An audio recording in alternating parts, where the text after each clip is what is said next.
നമസ്കാരം. എല്ലാ മാന്യ പ്രേക്ഷകർക്കും ശ്രീഭദ്ര ജ്യോതിഷത്തിലേക്ക് വീണ്ടും സ്വാഗതം. ഇന്ന് നമ്മൾ ചർച്ച ചെയ്യുന്നത് നാളെ വെളുപ്പിന് രൂപം കൊള്ളുന്ന, നാളെ സൂര്യോദയത്തിന് തൊട്ട് മുമ്പ് രൂപം കൊള്ളുന്ന ഒരു മഹാഭാഗ്യ യോഗത്തെക്കുറിച്ചാണ്.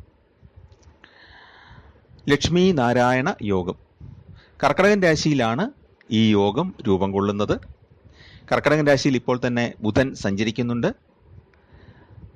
നാളെ ഉദയത്തിന് തൊട്ട് മുമ്പായിട്ട് 4:30 ഏകദേശം 4:30 ആകുമ്പം ശുക്രനും കൂടെ കർക്കടകൻ രാശിയിലേക്ക് കടക്കുന്നു.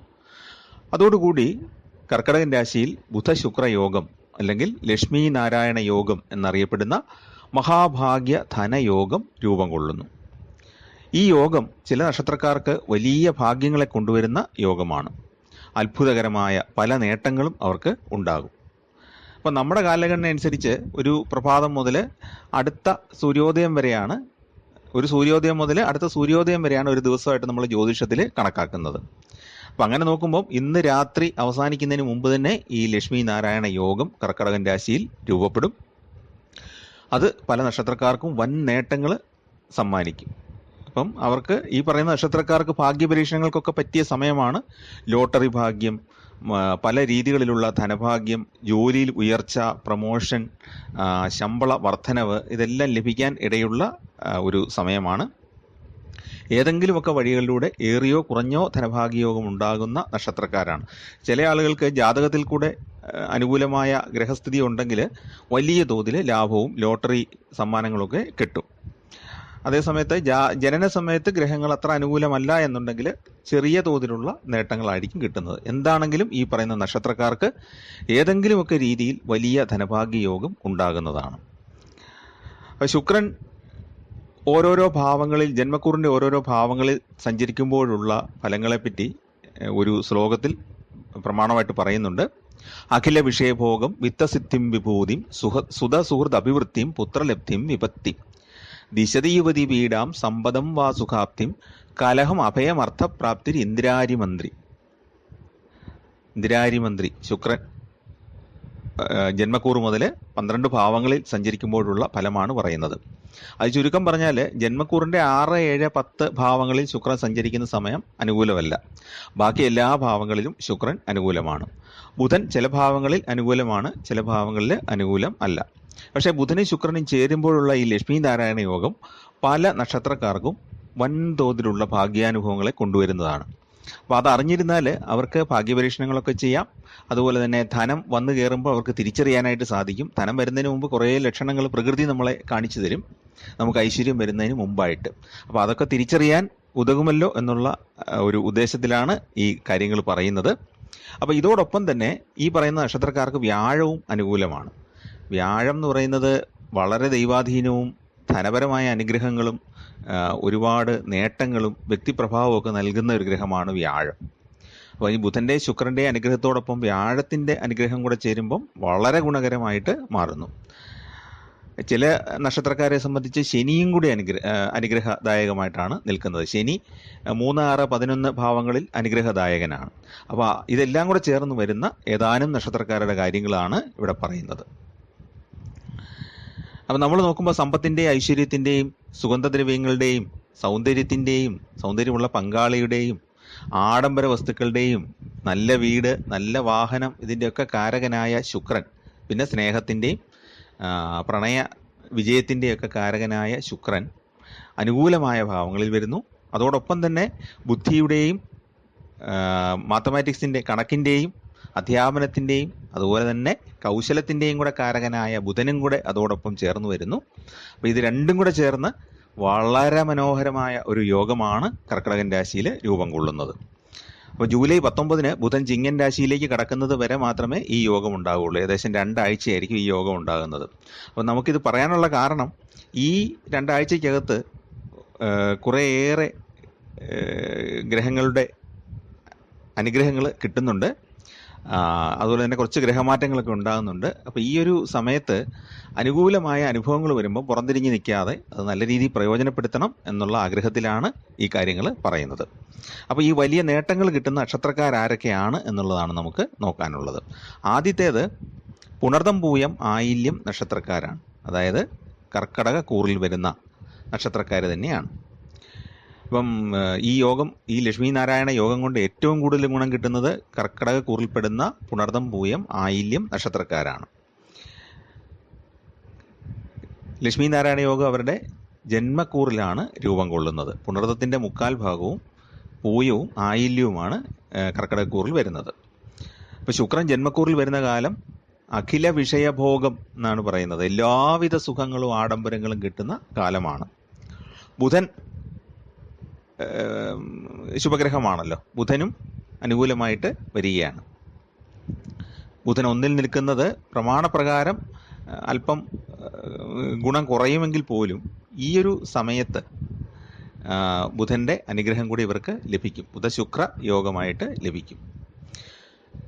ഇപ്പം എല്ലാ സുഖങ്ങളും ആഡംബരങ്ങളും ലഭിക്കുമെന്ന് കൂടാതെ ജോലിയൊക്കെ ഉള്ളവർക്ക് ജോലി സ്ഥാനക്കയറ്റത്തിന് സാധ്യതയുണ്ട്, ശമ്പള വർധനവിന് സാധ്യതയുണ്ട്, അനുകൂലമായ സ്ഥലം മാറ്റങ്ങൾ ഉണ്ടാകാം. അനുകൂലമായ സ്ഥലം മാറ്റം ഒരു ധനലാഭത്തിനൊരു കാരണമാണ്. നമ്മുടെ അമിത ചെലവുകൾ കുറേ ഒഴിവായി കിട്ടും. പുതിയ ജോലി തേടുന്നവർക്ക് അനുകൂല സമയമാണ്. ഈ രാശിക്കാരുടെ ജന്മഭാവത്തിൽ ലക്ഷ്മി നാരായണ യോഗം നടക്കുന്നത് കൊണ്ട് തന്നെ ഒരുപാട് നേട്ടങ്ങൾ ഇവർക്ക് കൈവരിക്കാൻ കഴിയും. നേരത്തെ ആഗ്രഹിച്ചതും നടക്കാതെ പോയതുമായ പല കാര്യങ്ങളും ഈ സമയത്ത് സാധിച്ചെടുക്കും. അത് ധനം കിട്ടാനാണെങ്കിലും വാഹനം വാങ്ങിക്കാനാണെങ്കിലും വീട് പണി പൂർത്തിയാക്കാനാണെങ്കിലും പാലുകാഴ്ച നടത്താനാണെങ്കിലും ഒക്കെ ഈ സമയത്ത് സാധ്യതയുള്ള സമയമാണ്. ഒന്നിലേറെ മാർഗങ്ങളിൽ കൂടെ ധനം ലഭിക്കും. പൈതൃക സ്വത്തിന്മേൽ ഉണ്ടായിരുന്ന തർക്കമൊക്കെ അവസാനിച്ച് അതിൻ്റെ വിഹിതം ലഭിക്കാൻ യോഗമുണ്ടാകും. സന്താനങ്ങൾ വഴി പല പല ശുഭവാർത്തകളും കേൾക്കും. സന്താനങ്ങൾക്കും അനുകൂലമായ കാലമാണ്. മക്കൾക്ക് മികച്ച ജോലി, നല്ല വിവാഹബന്ധം ഇതൊക്കെ കിട്ടാനായിട്ട് സാധ്യതയുണ്ട്. അല്ലെങ്കിൽ ആ വിവാഹ കാര്യത്തിലൊക്കെ തീരുമാനമെടുക്കാനും നല്ല ബന്ധങ്ങൾ ഒത്തുവരാനൊക്കെ സാധ്യതയുണ്ട്. പ്രണയ ജീവിതം വിജയകരമാകാനും വിവാഹത്തിൽ തന്നെ എത്തിച്ചേരാനുമുള്ള തീരുമാനങ്ങൾ ഉണ്ടാകും. കുടുംബത്തിൽ മംഗളകർമ്മങ്ങൾ നടക്കാനുള്ള സാധ്യതയും ഉണ്ട്. അപ്പോൾ ഇവരുടെ മറ്റ് ഗ്രഹയോഗങ്ങൾ നോക്കുമ്പം അവരുടെ ലാഭഭാവമായ 11-ലാണ് വ്യാഴം സഞ്ചരിക്കുന്നത്. കർക്കിടക കൂറിൽ വരുന്ന ഈ പുണർദം പൂയം ആയില്യം നക്ഷത്രക്കാരുടെ 11-ാം ഭാവത്തിലാണ്. 11 എന്ന് പറയുന്ന ധനവരവിനെ സൂചിപ്പിക്കുന്ന ഭാവമാണ്. അവിടെയാണ് വ്യാഴം നിൽക്കുന്നത്. ഇത് ദൈവാധീനവും ധനഭാഗ്യവും നൽകും. അഷ്ടമത്തിലെ ശനി ചെറിയ മനോദുഃഖങ്ങളും അലച്ചിലുമൊക്കെ ഉണ്ടാക്കാമെങ്കിൽ പോലും ധനഭാഗ്യങ്ങൾക്ക് വലിയ കുറവ് ഈ സമയത്ത് ഉണ്ടാക്കുകയില്ല. കാരണം ശനി കുംഭക്കൂറിലാണ് സഞ്ചരിക്കുന്നത്, മൂലത്രികോണത്തിലാണ്, വക്രത്തിലാണ് സഞ്ചരിക്കുന്നത്.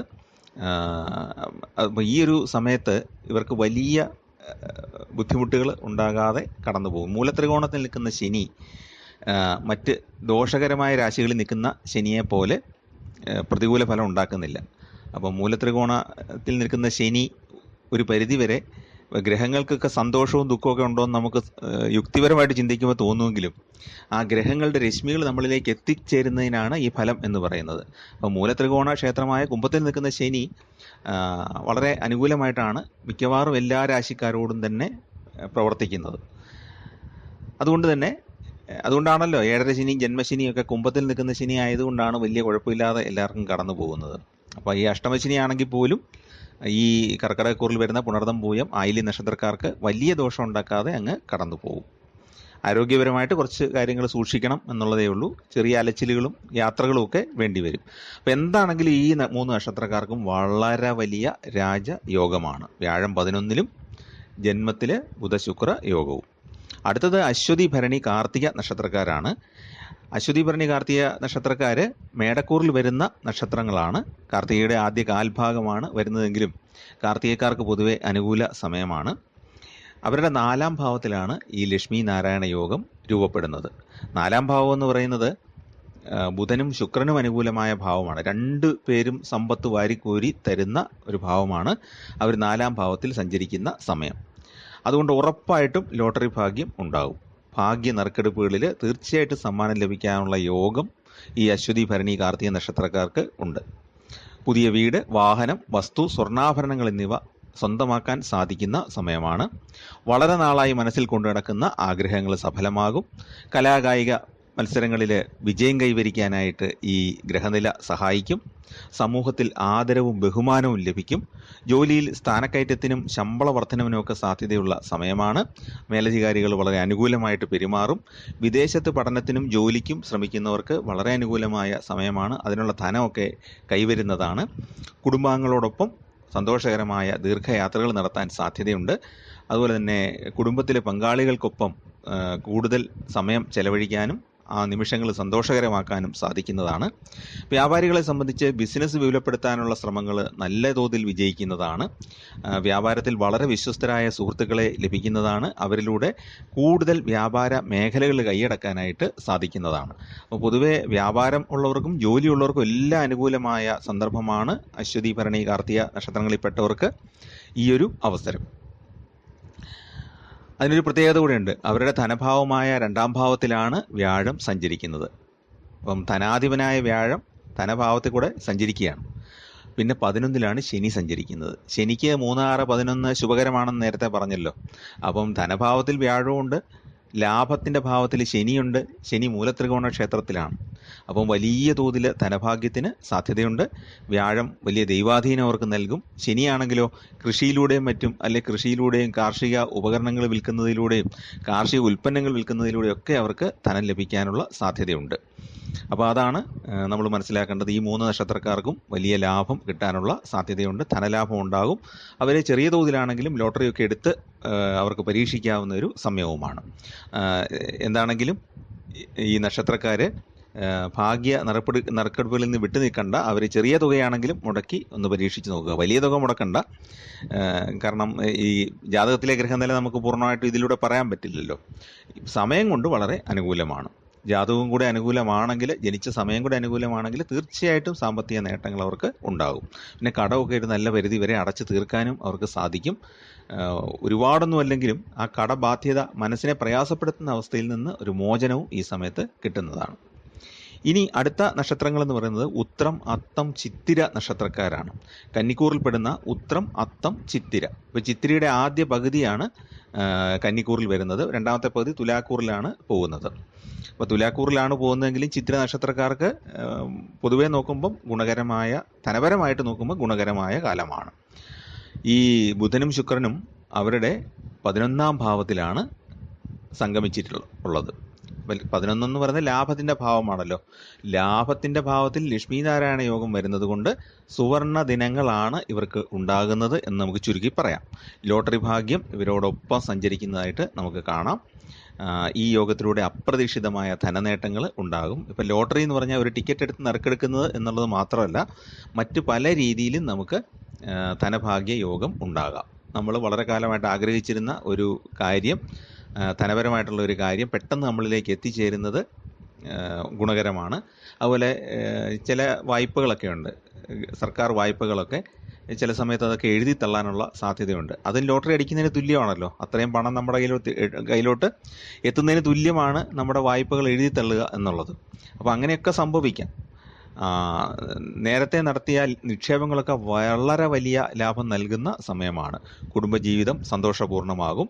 ജോലിയിലും ബിസിനസ്സിലുമൊക്കെ പെട്ടെന്ന് നേട്ടമുണ്ടാകും. വ്യാപാരത്തിൽ പെട്ടെന്ന് പുരോഗതി ദൃശ്യമാകും. കൂടുതൽ കസ്റ്റമേഴ്സിനെയൊക്കെ വ്യാപാര സ്ഥാപനങ്ങളിലേക്ക് ആകർഷിക്കാൻ സാധിക്കും. അതിനുള്ള ജീവനക്കാരൊക്കെ അവിടെ വന്നു ചേരും.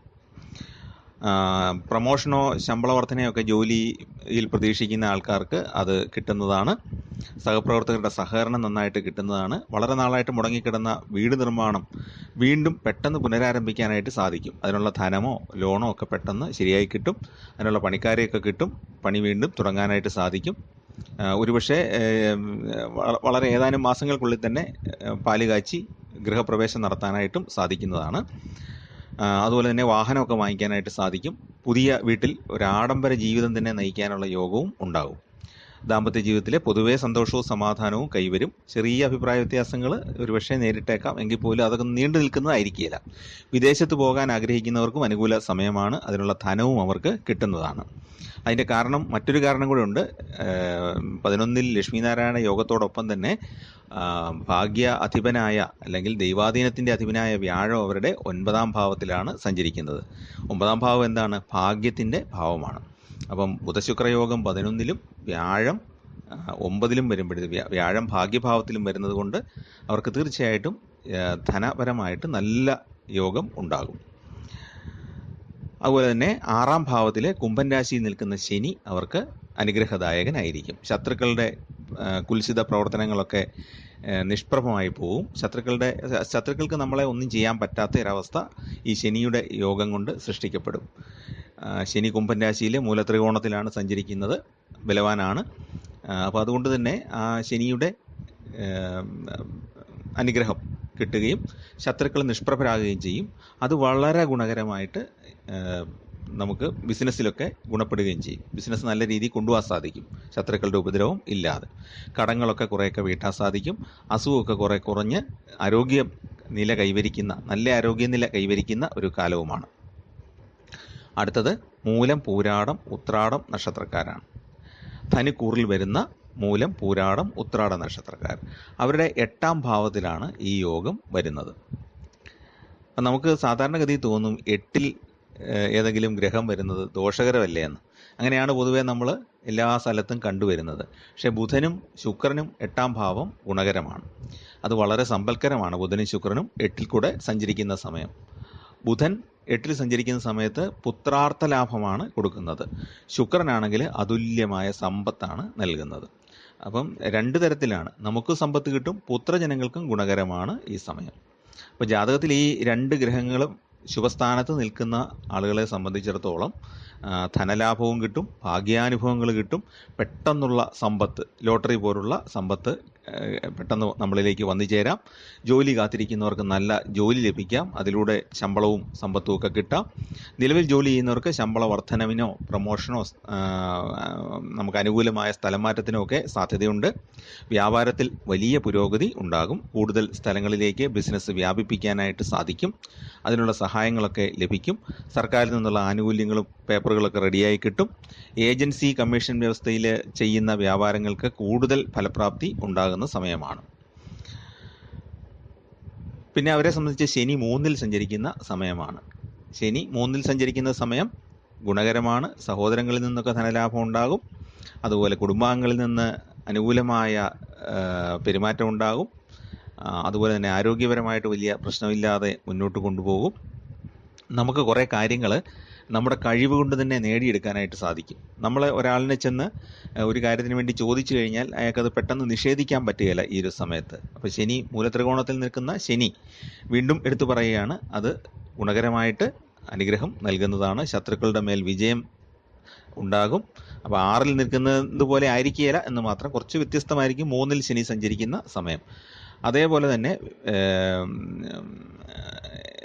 ധന ബ്ലോക്കൊക്കെ മാറിയിട്ട് നമുക്ക് കിട്ടാനുള്ള ധനം ഉണ്ടല്ലോ, വേറെ ആരെങ്കിലും വാങ്ങിച്ചുകൊണ്ട് പോയതോ അല്ലെങ്കിൽ നമുക്ക് ന്യായമായിട്ട് ഇപ്പോൾ ഒരു കോൺട്രാക്ടറുടെ കാര്യത്തിലാണെങ്കിൽ സർക്കാരിൽ നിന്നോ അല്ലെങ്കിൽ പണി നടത്തിച്ച ആളിൽ നിന്നോ ഒക്കെ കിട്ടാനുള്ള ധനമൊക്കെ ബ്ലോക്കായിട്ട് നിൽപ്പുണ്ടെങ്കിൽ അതെല്ലാം ഇപ്പോൾ കിട്ടുന്നതാണ്. ബാങ്കിലും മറ്റും ബ്ലോക്കായിട്ട് നിൽക്കുന്ന പൈസ ബ്ലോക്ക് മാറിയിട്ട് നമുക്ക് കിട്ടുന്നതാണ്. അങ്ങനെ തടസ്സങ്ങളെല്ലാം മാറുന്ന ഒരു കാലഘട്ടമാണ്. പക്ഷേ അവർക്കുള്ളൊരു പ്രശ്നം എന്താണ്? വ്യാഴം 6-ലാണ് സഞ്ചരിക്കുന്നത്. അതുകൊണ്ടാണ് ഈ 3 നക്ഷത്രക്കാരുടെ കാര്യങ്ങൾ ഏറ്റവും ഒടുവിലാക്കിയത്. വ്യാഴം 6-ൽ സഞ്ചരിക്കുന്നത് കൊണ്ട് ഈ പെട്ടെന്ന് ലഭിക്കുന്ന ധനം ചെലവഴിക്കാനുള്ള വഴിയും ഉണ്ടാകും. അപ്പോൾ ചെലവിനെ നിയന്ത്രിച്ചില്ലെങ്കിൽ മൂലം, പൂരാട, ഉത്രാട നക്ഷത്രക്കാർക്ക് ആ ധനം കയ്യിൽ പിടിച്ചു നിർത്താനായിട്ട് സാധിക്കില്ല.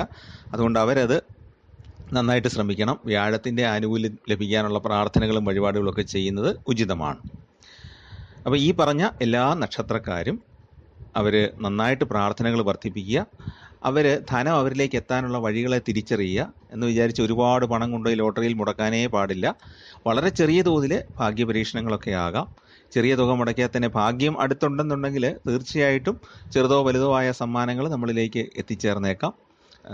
കൂടുതലായിട്ട് ഞാൻ ഉദ്ദേശിച്ചത്, നമുക്ക് ധനത്തിന് തടസ്സമായിട്ട് നിൽക്കുന്ന പല തടസ്സങ്ങളും മാറിയിട്ട് ധനത്തിൻ്റെ ഒഴുക്ക് വളരെ ലളിതമായ രീതിയിൽ നമ്മളിലേക്ക് എത്തിച്ചേരുന്ന ഒരു കാലഘട്ടമാണ് എന്നുള്ളത് സൂചിപ്പിക്കാനാണ്. നമുക്ക് പല പല ഐശ്വര്യങ്ങളും നല്ല സുഖാനുഭവങ്ങളും ഒക്കെ ഈ സമയത്തുണ്ടാകും. അപ്പോൾ ധനം വരാനുള്ള വഴികൾ തുറന്നു വരുമ്പം നമ്മളത് കാണാതെ പോകരുത്. അതുകൊണ്ടാണ് ഈ ഒരു വീഡിയോ ചെയ്ത് ഈ കാര്യങ്ങൾ ഒന്ന് പറയാമെന്ന് വെച്ചത്. അപ്പോൾ ഈ നക്ഷത്രക്കാർ വ്യാഴത്തിൻ്റെ ആനുകൂല്യത്തിനുള്ള കാര്യങ്ങൾ ചെയ്യേണ്ടതാണ്. അതുപോലെ തന്നെ ബുധശുക്രന്മാർക്ക് ശ്രീകൃഷ്ണ ഭഗവാനും അതുപോലെ തന്നെ മഹാലക്ഷ്മിക്കും മഹാവിഷ്ണു ക്ഷേത്രത്തിലുമൊക്കെ വഴിപാടുകൾ ചെയ്യേണ്ടതാണ്. അപ്പം വ്യാഴത്തിൻ്റെ ആനുകൂല്യവും കിട്ടും, ലക്ഷ്മി ദേവിയുടെ ആനുകൂല്യം, ശ്രീകൃഷ്ണ ഭഗവാന്റെ ആനുകൂല്യമൊക്കെ കിട്ടും. അതോടൊപ്പം തന്നെ നവഗ്രഹ ക്ഷേത്രത്തിൽ ബുധനും ശുക്രനും വ്യാഴത്തിനും ശനിക്കും വിളക്ക് തെളിയിക്കുന്നത്, നെയ്വിളക്കോ അല്ലെങ്കിൽ ശനിക്ക് എള്ളുതിരിയും മറ്റുള്ളവർക്ക് നെയ്വിളക്കും തെളിയിക്കാം, അർച്ചനകൾ നടത്താം. ഇതൊക്കെ വളരെ ഗുണകരമാണ്. അപ്പോൾ ഈ ഒരു സമയം നിങ്ങൾക്കും നിങ്ങളുടെ കുട്ടികൾക്കൊക്കെ ഏറ്റവും സമ്പൽക്കരമായ സമയമാണ്. അപ്പോൾ ഈ അവസരം നന്നായിട്ട് വിനിയോഗിക്കുക, ചെലവുകളൊക്കെ നിയന്ത്രിക്കുക, കടങ്ങൾ കുറേയേറെ അടച്ചു തീർക്കാനായിട്ട് ശ്രമിക്കുക. പണം കയ്യിലേക്ക് വരുമ്പം അത് മുഴുവൻ ആഡംബരത്തിന് വേണ്ടി ചെലവഴിക്കാതെ കുറേയേറെ കടങ്ങൾ അടച്ചു തീർക്കാനായിട്ട് സാധിക്കുന്ന ഈ സമയം നന്നായിട്ട് ഉപയോഗപ്പെടുത്തുക. എല്ലാവർക്കും ഈശ്വരാനുഗ്രഹം ഉണ്ടാകട്ടെ എന്ന് പ്രാർത്ഥിക്കുന്നു. ചാനൽ ഇഷ്ടപ്പെട്ടെങ്കിൽ ഒന്ന് സബ്സ്ക്രൈബ് ചെയ്യാനും നിങ്ങളുടെ സുഹൃത്തുക്കൾക്കും ബന്ധുക്കൾക്കും പരിചയക്കാർക്കൊക്കെ ഒന്ന് ഷെയർ ചെയ്ത് കൊടുക്കാനും അപേക്ഷിക്കുന്നു. എല്ലാവർക്കും ഈ അടുത്ത രണ്ടാഴ്ച ഈ പറഞ്ഞ എല്ലാ നക്ഷത്രക്കാർക്കും വലിയ നേട്ടങ്ങൾ ഉണ്ടാകട്ടെ. മറ്റ് നക്ഷത്രക്കാർക്കും അവർക്ക് ഐശ്വര്യപൂർണമായ അനുഭവങ്ങൾ കൂടുതലായിട്ടുണ്ടാകട്ടെ എന്ന് പ്രാർത്ഥിക്കുന്നു. നേരത്തെ നക്ഷത്രവും പേരും ഒക്കെ അയച്ചു തന്ന എല്ലാവർക്കും വേണ്ടി ഇപ്പോഴും പ്രാർത്ഥനകൾ ചെയ്യുന്നുണ്ട്. ഇനി മറ്റൊരു വീഡിയോയുമായിട്ട് അടുത്ത ദിവസം വീണ്ടും വരാം. എല്ലാവർക്കും നന്ദി, നമസ്കാരം. എല്ലാവർക്കും ദൈവാനുഗ്രഹം ഉണ്ടാകട്ടെ.